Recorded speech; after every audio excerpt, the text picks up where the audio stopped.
Hello student, हम पढ़े 11th class की मैथमेटिक्स सेकंड चैप्टर है हमारे पास relation and function.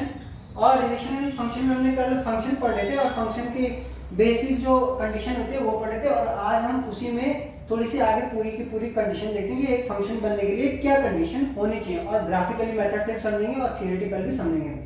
Essential requirement for the definition of a function. तो डेफिनेशन जो क्या फॉलो करती है डेफिनेशन फंक्शन की, वो यहाँ पे दी हुई है बेसिक कंडीशन। तो ये है कोई फंक्शन है f such that a is defined on b is defined under the following condition। तो ये तीन कंडीशन होगी कि अगर कोई सेट बनने फंक्शन बनने के लिए क्या क्या कंडीशन होनी चाहिए। तो ये तीन कंडीशन आपको पता होनी चाहिए, तभी आप डिक्लेयर कर पाओगे कि ये एक फंक्शन है और ये कंडीशन है फॉलो होना बहुत जरूरी है। एवरी एक्स बिलोंग्स टू ए, कि कोई सा भी हम एलिमेंट लेंगे ए से, यानी कि ए जो भी ए में होगा ना वो डोमेन होगा, जो भी ए में होगा वो डोमेन होगा।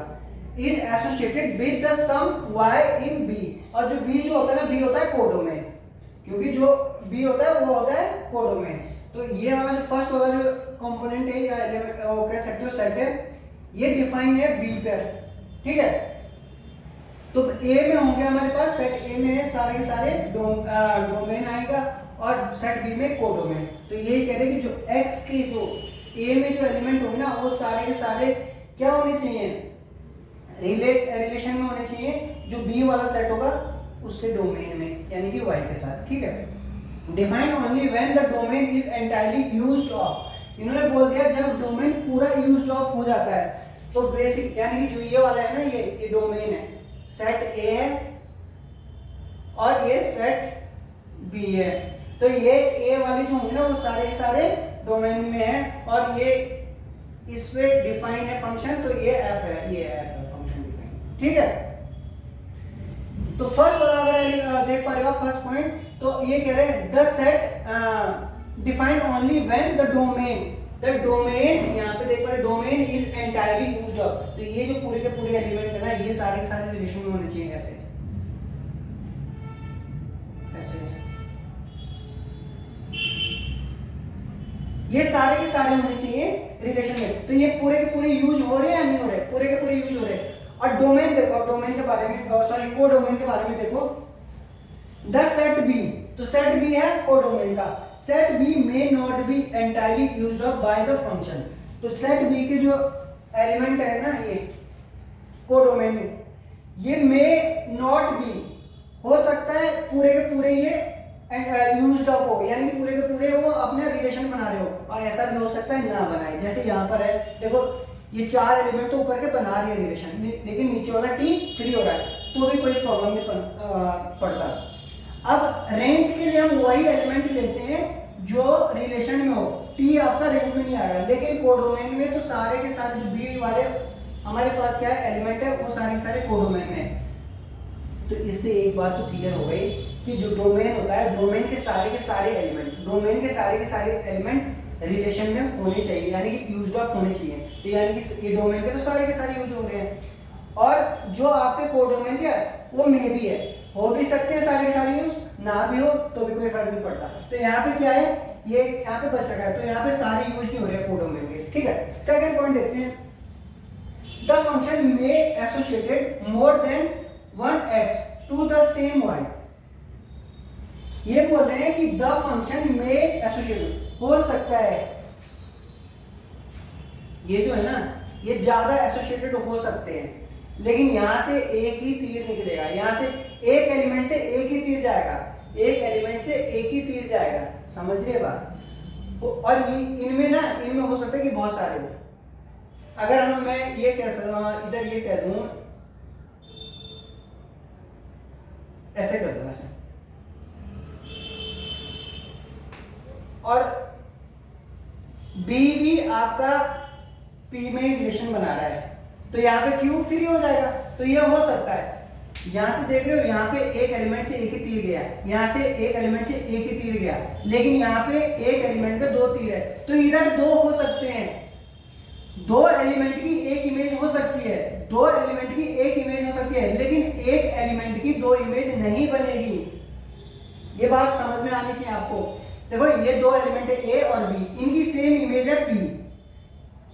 ए और बी ये इनकी दोनों के दो एलिमेंट अलग अलग है और दोनों की इमेज सेम बन रही है, तो ये बन सकती है। लेकिन ऐसा कभी नहीं होगा कि एलिमेंट हो यहाँ पे एक और इमेज बने दो, ऐसा कभी नहीं होगा। जैसे ये है ना सी, तो सी एक इमेज बने क्यू और एक बने आर, ये गलत होगा, ये हमारे पास सेट फंक्शन नहीं बनाएगा, तो ये कभी हो भी नहीं सकता है। तो एक एलिमेंट की दो इमेज नहीं बनेगी, लेकिन दो एलिमेंट की एक इमेज बन सकती है। होप आपको समझ में आ गया। तो सेकंड वाला पॉइंट ये कह रहा है the function may associated more than one x to the same y. तो ये दो के साथ ये जो है इधर वाला कोडोमेन है ना, उसकी प्री इमेज दो हो सकती है, उसकी प्री इमेज दो हो सकती है, लेकिन दो इमेज की एक प्री इमेज नहीं हो सकती है। आप उल्टा बोल लो या उल्टा बोल लो, बात ये है जो डोमेन में होगा वो वहां से एक ही वो एरो निकलेगा, वहां से एक ही एरो निकलेगा। और डोमेन में सारे के सारे एलिमेंट क्या यूज्ड अप होने चाहिए, यानी कि सारे के सारे रिलेशन में होने चाहिए।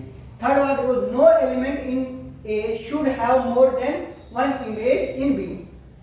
अच्छा, ये जो लास्ट वाला पॉइंट है ना, ये कह रहा है कि ये जो है ना एक पॉइंट है, एक, इसकी कभी भी ज्यादा इमेज नहीं हो सकती। मैं यहाँ पे बता देता हूँ, अगर ये दिख पा रहा होगा, मान लिया हमारे पास ये है 1 2, ये सेट ले लिया ए, और ये सेट है हमारे पास 1 4 5 6, ठीक है। तो ये तो डोमेन हो गया और ये कोडोमेन हो गया, ठीक है। तो यहाँ पे एक इमेज तो इसकी ये 1 की 1 बन गई, यहां से ऐसा कभी नहीं हो सकता कि 1 की 4 भी इमेज बने। ये मान लो एक इमेज 2 की 4 बन गई, एक इमेज 2 की 6 बन गई। ये लास्ट वाला जो देख रहे हैं, no element in A should have more than one image, तो एक से ज्यादा इमेज नहीं हो सकती है। और यहाँ पे आप देख पा रहे हो एक से ज्यादा दो इमेज बन रही है, ठीक है। तो ये फंक्शन नहीं होगा, ये फंक्शन कुछ नहीं, ये फंक्शन नहीं बनाएगा, ठीक है, ये फंक्शन नहीं बनाएगा। और इसको डोमेन बोलते हैं, डोमेन के एलिमेंट है, ये रेंज भी होती है, और इसको इमेज भी बोलते हैं। और प्री इमेज ये होती है, तो किसी भी प्री इमेज की दो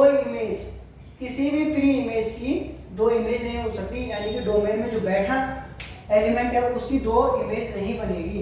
जैसे अभी ये वाला एलिमेंट ले लिया ए बी, ये ए हो गया, ए बी हो गया, और यहाँ पे मान लो पी क्यू और आर, तो इसकी सिंगल एक ही इमेज बनेगी, ठीक है। ऐसा नहीं कि यहाँ से ये भी बना रहा हो, तो एक एलिमेंट की एक ही इमेज बनती है। होप आपको ये समझ में आ गया होगा। डोमेन के लिए ये बेसिक कंडीशन थी, ये मैंने आपको बता दी। आगे हम और छोटे छोटे क्वेश्चन पढ़ेंगे, ये थोड़ी थियरी थी और ये मैंने थोड़ा सा ग्राफिकली समझा दिया, मैपिंग के थ्रू समझा दिया कि मैपिंग कैसे करता है। तो होप आपको ये टॉपिक समझ में आ गया होगा। आप उसे अच्छे से पढ़िए, कवर कीजिए, और थैंक यू सो मच।